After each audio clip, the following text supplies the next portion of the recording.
How you at the gym and you let this 20-year-old, damn near teeny bopper, little old young white bitch get you 50 mil? You offered a pink toe Peckerwood 10 million. Charleston White came out swinging at Shannon Sharpe, and wow, he didn't hold back for a second. After all the drama that went down with Shannon, Charleston made sure everyone knew how he really felt. Well, yeah, Ocho brought your name up a couple times. On Yeah, the show. yeah. Shannon really don't like me. You know what? I done call all the football players, man, big old dumb stupid ass. So.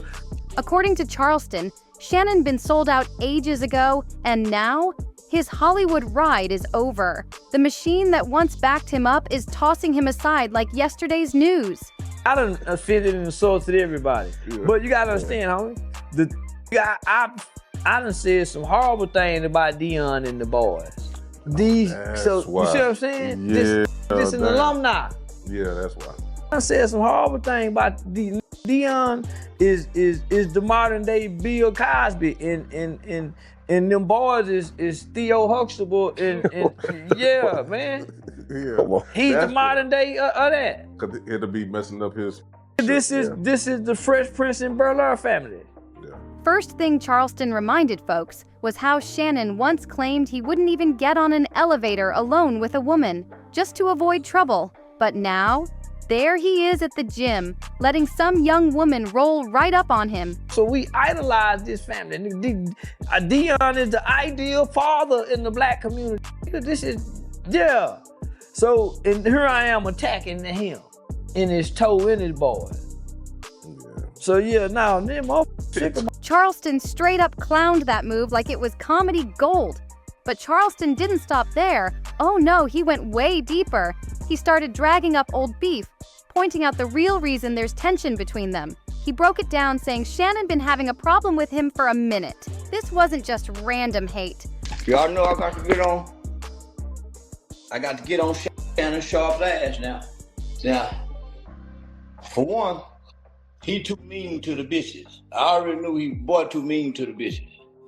I keep telling y'all, I'm the favorite uncle.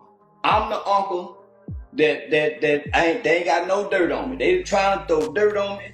They've been trying to do everything. Now, he kind of been hating on me a little bit. Now look at him. Hey, listen, boy, no. Maybe he don't know. Maybe this unk is a little lame. I'm the unk with the game. That's why I stay at the strip club with real hoes. When you dealing with hoes and you ain't got these problems. You dealing with these little bitches just trying to hit a lick. You dealing with a young 20-year-old conniving, manipulative, low-down, white. I'm talking about a dirty, funky hunky.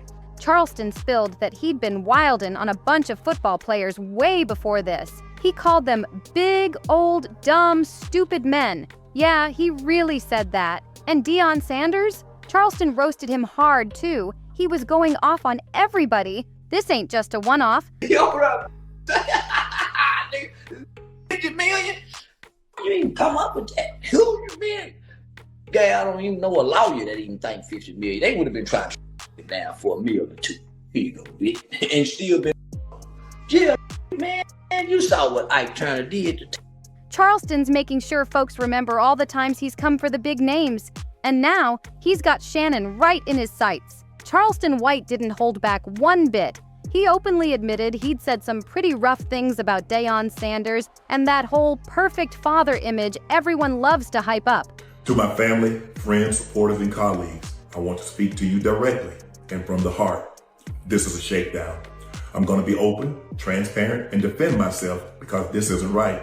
This is all being orchestrated by Tony Busby, who has targeted Jay-Z. Tony Busby targets black men, and I believe he's going to release a 30-second clip of a tape that tries to make me look guilty and play into every stereotype you could possibly imagine.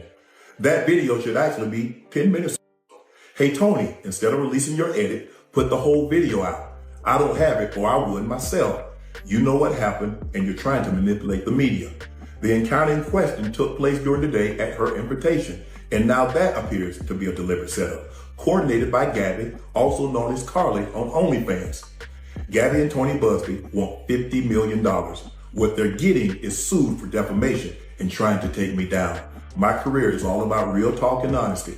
He even dragged Shannon Sharpe right into it, saying Shannon's part of that fake TV family vibe.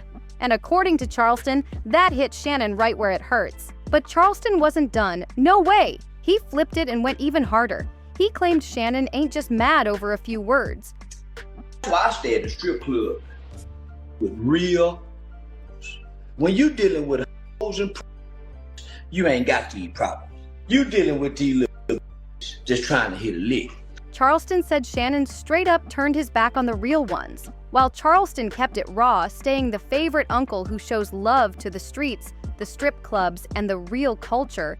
He said Shannon sold out. Shannon played the corporate game, thinking that clean image would keep him safe. And Charleston didn't stop at just throwing personal shots. He dove right into the lawsuit drama too.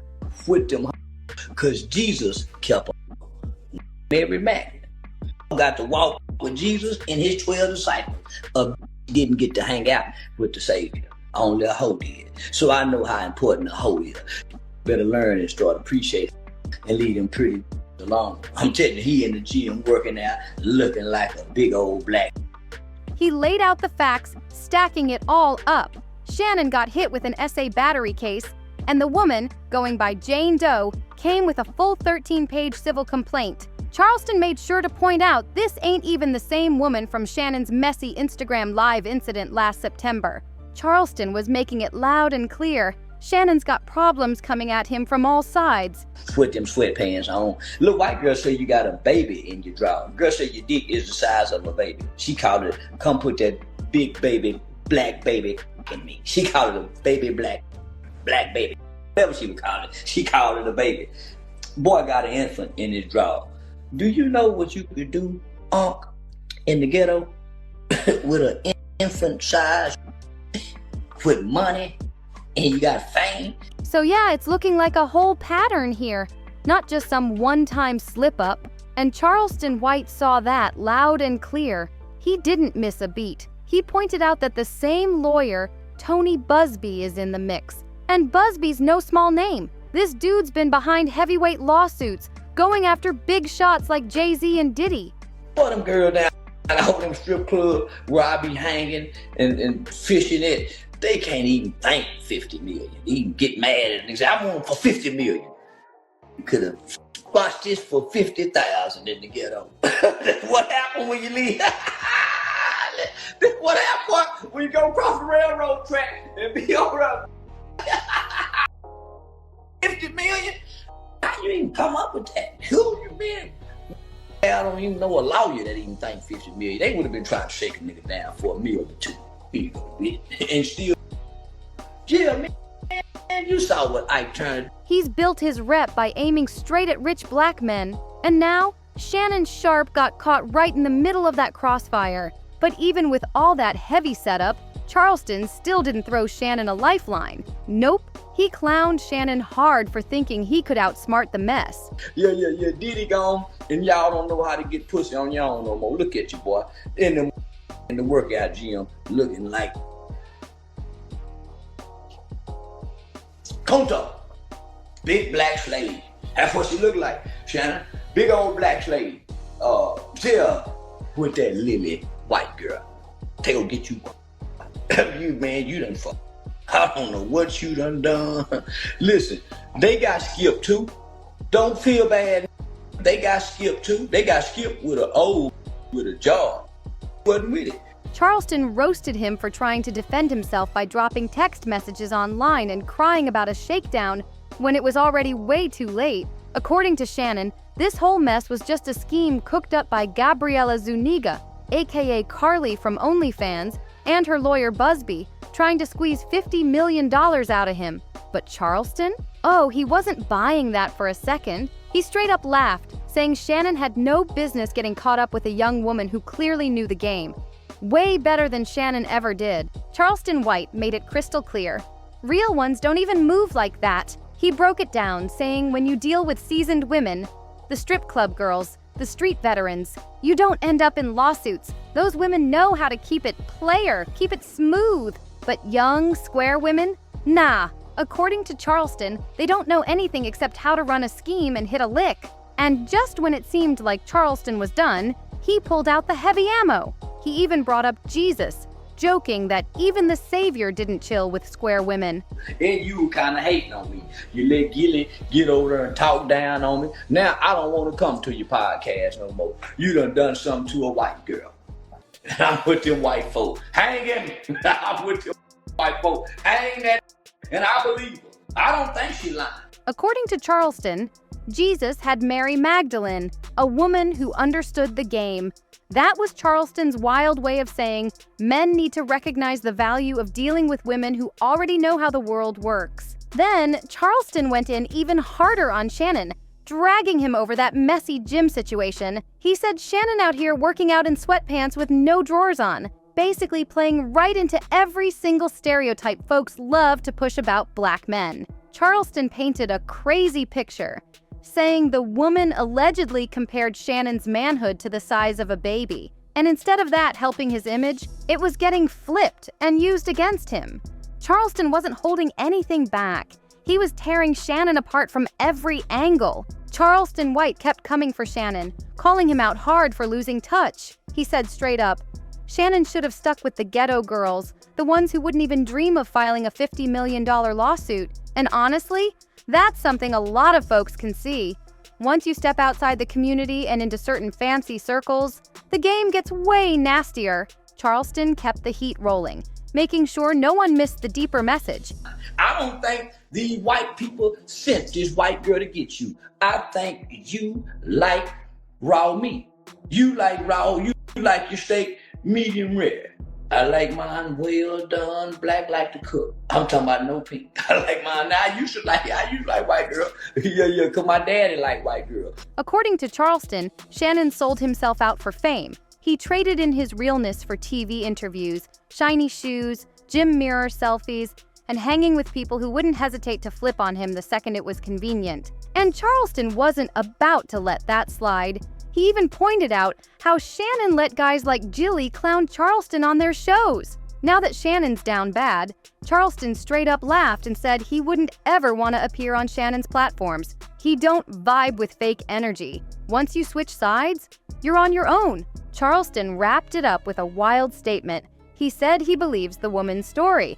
Not necessarily because he knows all the details, but because, as Charleston put it, once a black man's accused, especially when a white woman's involved, the system's gonna ride on him hard. Several sources backed up Charleston's view, and he made sure folks heard it loud and clear.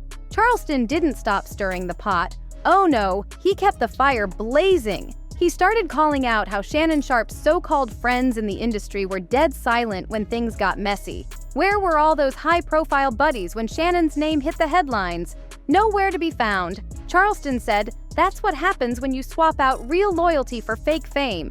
You end up standing alone when the storm hits. He even joked that the same people Shannon used to flex with on social media were probably watching the drama unfold, shaking their heads, but not lifting a finger to help. According to Charleston, this ain't just a legal battle, it's a wake-up call. He said Shannon's getting a hard lesson that no amount of TV deals, podcasts, or followers can protect you when you turn your back on your roots. Charleston also claimed that behind the scenes, folks were enjoying watching Shannon fall. He hinted that some of those big media names had been waiting for the moment to watch Shannon slip. And now that he's down, they're not offering a hand. They're just laughing. Charleston closed this part with a cold shot. He said Shannon thought he was untouchable, but the streets don't forget, and neither does the game. That line hit hard, leaving no doubt Charleston's message was cutting deep. Charleston, staying close to the situation, made it clear Shannon's stuck in a fight he just can't win. And the worst part? According to Charleston, Shannon ain't even getting played by strangers. Nah, he's getting played by the same world he thought he could conquer by following their rules. And you already know. The internet had plenty to say. One user posted, Sharpe let it go to his head. He thought he had the pass card. You still a ninja. They got him. Another chimed in, the scary part is she turned down $10 million, which means she's going for the big hit. So where do you stand on this one? Is Charleston just stirring the pot for clout, or did he hit a nerve with a straight-up truth drop? Drop your comments below. We're locked in and watching this all unfold. And if you're here for no-holds-barred takes and real deal talk, don't wait. Smash that like button, hit subscribe, share this video, and jump into the next one already lined up for you. See you there.